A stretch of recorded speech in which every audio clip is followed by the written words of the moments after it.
तेव्हा नारदाला आणि देवानी सांगितलं, नारदा तू जायला म्हणा देवाला म्हणा हे गळ्यात काय अटकलं, एवढंच विचार. मग आज विचार ती कथा लांबत नाही.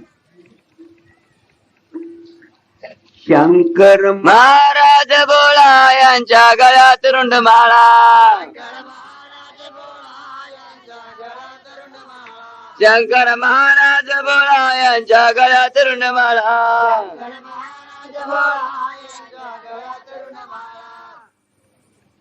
एवढंच विचारायचं. बाई गण बसा बोलायला गण जागा आहे म्हणजे ते मुलगे गाऊन आठवले.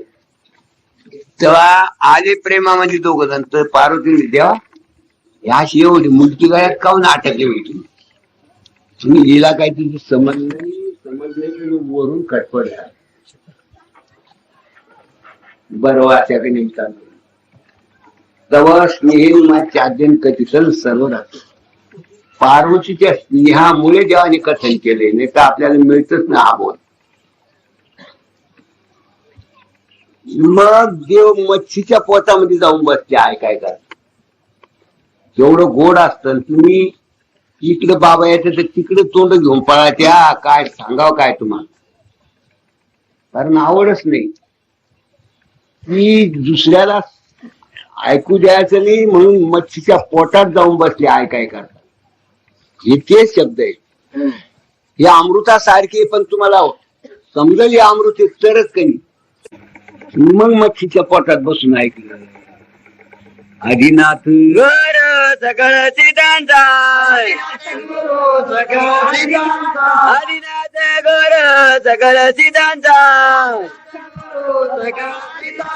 मच्छिंद्र तयांचा मुख्य शिष्य, मच्छिंद्र तयांचा मुख्य शिष्य,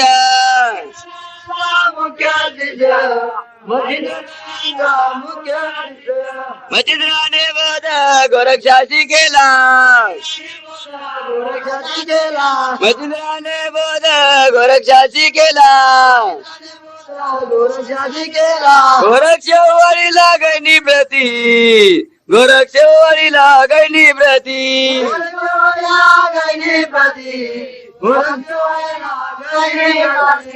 गैनी प्रसादे निवृत्ती दातार, गैनी प्रसादे निवृत्ती दातार, ज्ञानदेव सार तो जविले, ज्ञानदेव सार तो जविले,